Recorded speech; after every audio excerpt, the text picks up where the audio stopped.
त्वरण, ग्राफीय निरूपण, गति के समीकरण, एक समान वृत्तीय गति।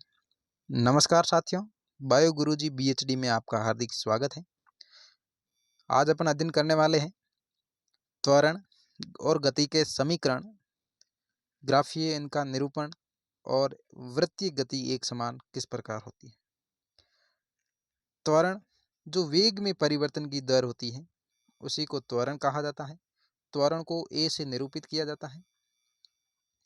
किसी वस्तु की एक समान सरल रेखीय गति के दौरान समय के साथ वेग नियत रहता है, अर्थात इस अवस्था में किसी भी समय अंतराल में वस्तु के वेग में जो परिवर्तन होता है वो परिवर्तन शून्य होता है, यानी कि वेग नियत रहता है।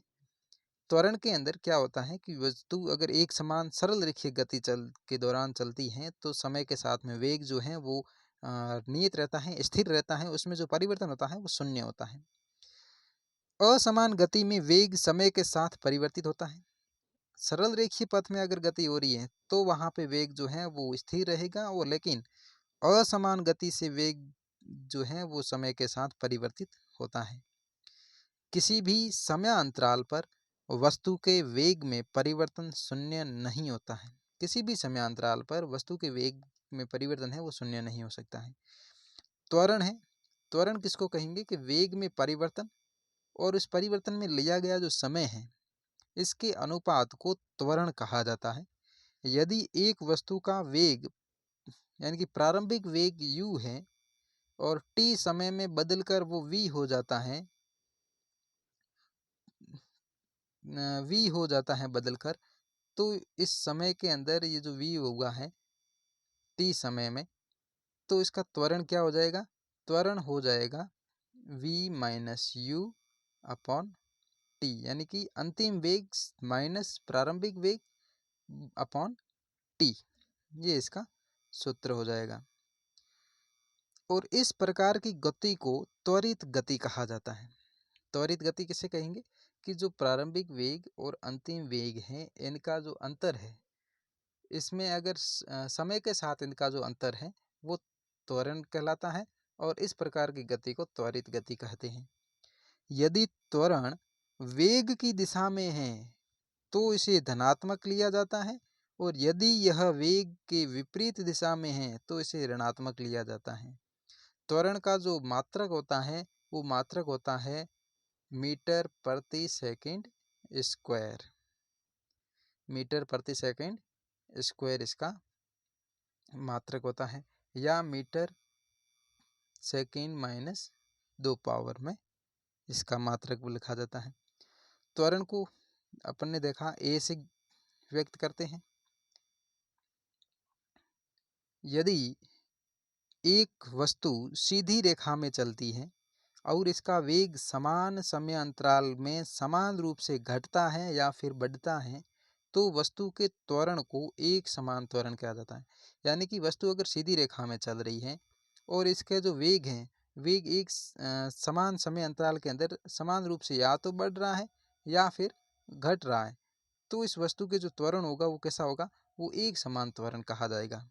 जैसे स्वतंत्र रूप से गिर रही वस्तु, किसी भी वस्तु को अगर ऊपर से छोड़ देते हैं, वो स्वतंत्र रूप से अगर गिर रही है तो उसके अंदर जो त्वरण होता है वो कैसा होता है? एक समान त्वरण कहलाता है। एक वस्तु असमान त्वरण से चल सकती है यदि उसका जो वेग होता है वो असमान रूप से बदलता है। यदि वस्तु जो है असमान त्वरण में भी चल सकती है, कब चल सकती है? जब उनका जो वेग होता है वो असमान रूप से बदलता है। फिर इनका गति का ग्राफीय प्रदर्शन, गति जो है इसका ग्राफ में प्रदर्शन कैसे करते हैं कि किसी वस्तु की गति को दर्शाने के लिए एक रेखीय ग्राफ की आवश्यकता होती है। इस स्थिति में जो रेखा ग्राफ है किसी एक भौतिक राशि पर निर्भरता को दर्शाता है। जैसे दूरी या वेग का दूसरी राशि जैसे समय पर, दूरी या फिर वेग है उसका दूसरी राशि जैसे समय पर कैसे निर्भर होता है, इस निर्भरता को दर्शाने के लिए ग्राफ के द्वारा निरूपित किया जाता है। सबसे पहले अपन देखते हैं कि दूरी को अगर समय के सापेक्ष ग्राफ में दर्शाना है तो किस प्रकार दर्शाते हैं कि समय के साथ किसी वस्तु की स्थिति परिवर्तन को एक सुविधाजनक पैमाना अपनाकर दूरी समय ग्राफ द्वारा व्यक्त किया जाता है। यानी कि समय के साथ किसी स्थिति परिवर्तन को, यानी कि उसकी दूरी कितनी स्थिति परिवर्तन हुई है, ये इसके समय के साथ में अगर उसको समय के साथ टी समय में सॉरी टी समय में उसमें इतनी दूरी जो तय की गई है, ये इनका जो ग्राफ होगा ये कैसा होगा, दूरी समय ग्राफ। ठीक है। समय को एक्स अक्ष और दूरी को वाई अक्ष पर प्रदर्शित करते हैं।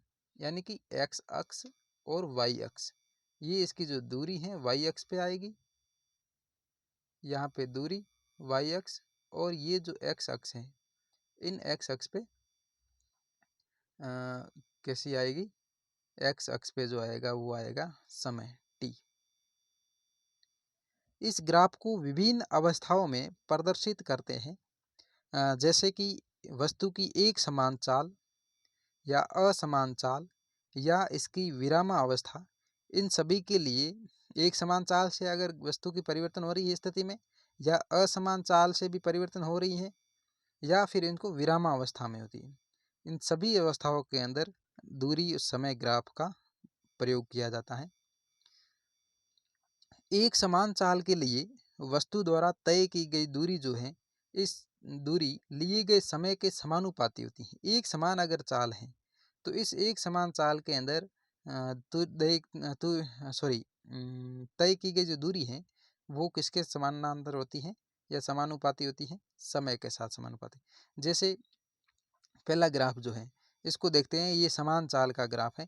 इसमें समय है जो मिनट में दे रखा है 10, 20, 30, 40, 50, और जो दूरी है ये भी 10, 20, 30, 40, 50 किलोमीटर में दे रखी है। तो इनके सापेक्ष जो एक समान गति है, वो एक समान गति ऐसे जो इन परिवर्तन आया इनमें जो परिवर्तन आया एक समान रूप से इसकी चाल में जो परिवर्तन आया है, ये कैसा ग्राफ है, समय के सापेक्ष दूरी को बताता हुआ एक समान चाल का। इस प्रकार एक समान चाल के लिए समय के साथ तय की गई दूरी का ग्राफ एक सरल रेखा में आता है, और असमान चाल का ग्राफ है वो सरल रेखा में ना आकर के असमान आता है। ये कैसे भी हो सकता है, ऐसे एक समान अगर बढ़ रहा है तो ऐसे आएगा, अगर एक समान ये घट रहा है तो इसका ग्राफ ऐसे आएगा। ठीक है। फिर देखते हैं वेग जो है वो समय के साथ उसका ग्राफ देखते हैं। अब दूरी का समय के साथ ग्राफ देखा, अब वेग का समय के साथ। एक सरल रेखा में चल रही वस्तु के वेग में समय के साथ परिवर्तन को वेग कहते हैं, और वेग समय ग्राफ द्वारा दर्शाया जाता है। यानी कि एक सरल रेखा के अंदर अगर चल रही कोई वस्तु है, उसके वेग को समय के साथ अगर परिवर्तन को दर्शाना है तो अपन किसके साथ दर्शाएंगे, वेग और समय ग्राफ में दर्शाएंगे। समय जो है वो वही एक्स अक्ष पे लिखेंगे और वेग को वाई अक्ष पर दर्शाया जाता है। यदि वस्तु एक समान वेग से गतिमान है तो समय के साथ ग्राफ की जो ऊंचाई में कोई परिवर्तन नहीं आएगा। एक समान अगर वेग से है तो उसमें कोई परिवर्तन नहीं आएगा, ये सीधी रेखा में आएगा। जैसे कि ये दूसरा ग्राफ है, ये कैसा है, एक समान ऊंचाई में जो इनके कोई ऊंचाई में कोई परिवर्तन नहीं आ रहा है, यानी कि एक समान वेग से कोई वस्तु गतिमान है। तो ये कैसा है, एक समान चाल से वेग समय का ग्राफ है, सीधी लाइन में आएगा। यदि वस्तु का वेग समान समय अंतराल में समान रूप से बढ़ता है तो वह एक समान त्वरित गतियों के लिए वेग समय ग्राफ सीधी रेखा में आएगा। यानी कि एक समान रूप से अगर ये बदल रहा है तो जो पहले वाला ग्राफ है इसमें देखते हैं वो समान रूप से बढ़ रहा है। ठीक है। असमान त्वरित गति की स्थिति में वेग समय ग्राफ किसी भी आकृति का हो सकता है।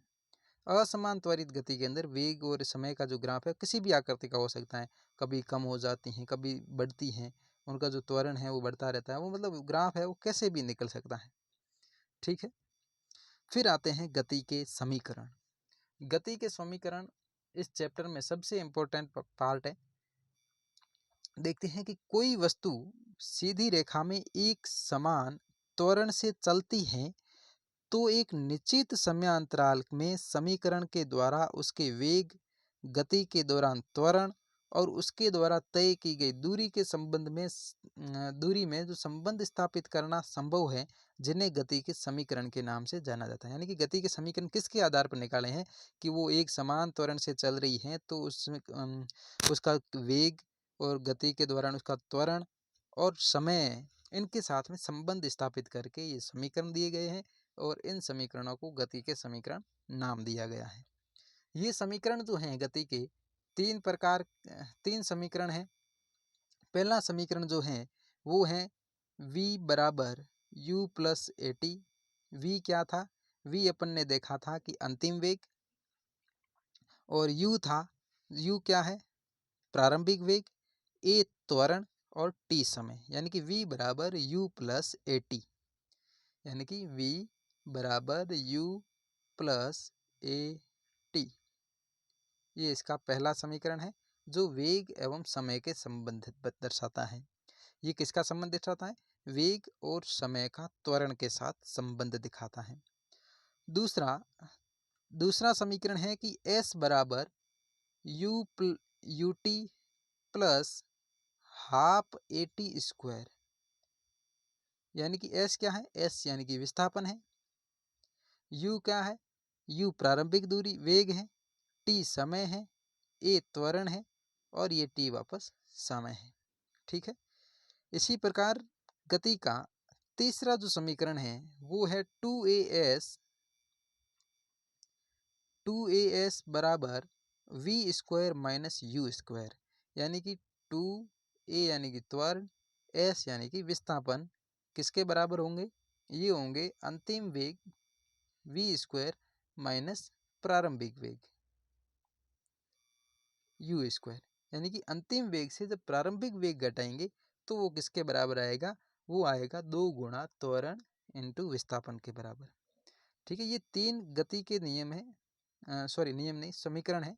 पहला है वेग और समय के संबंध, दूसरा है समय और स्थिति में संबंध, और तीसरा जो है वेग और स्थिति में संबंध है। पहला वेग और समय, और तीसरा वेग और स्थिति में, और दूसरा है समय और स्थिति में। ठीक है। ये गति के 3 समीकरण हैं।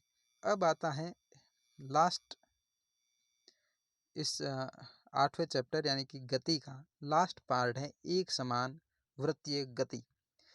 अगर कोई वस्तु वृत्तीय पथ पर एक समान चाल से गति कर रही है तो उसकी गति को एक समान वृत्तीय गति कर रहे हैं। यानी कि कोई है वो एक समान वृत्त में गति कर रही है एक समान में, तो उसको एक समान वृत्तीय गति कहा जाता है।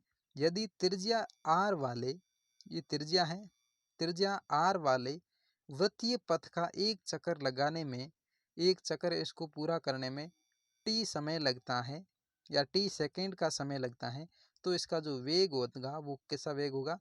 वृत्त की परिधि ज्ञात करने का सूत्र तो आता है 2πr, तो 2πr बटे कितने समय में? टी समय में। ये इसका एक समान वृत्तीय गति का वेग ज्ञात करने का सूत्र है। v बराबर 2πr बटे टी, यानी कि 2πr, आर यहाँ पे त्रिज्या है, आर यहाँ पे इसकी त्रिज्या है वृत्त की, या फिर एक वृत्तीय पथ की त्रिज्या आर है, और टी समय के अंदर ये इतने वेग से दौड़ रहा है या चक्कर लगा रहा है।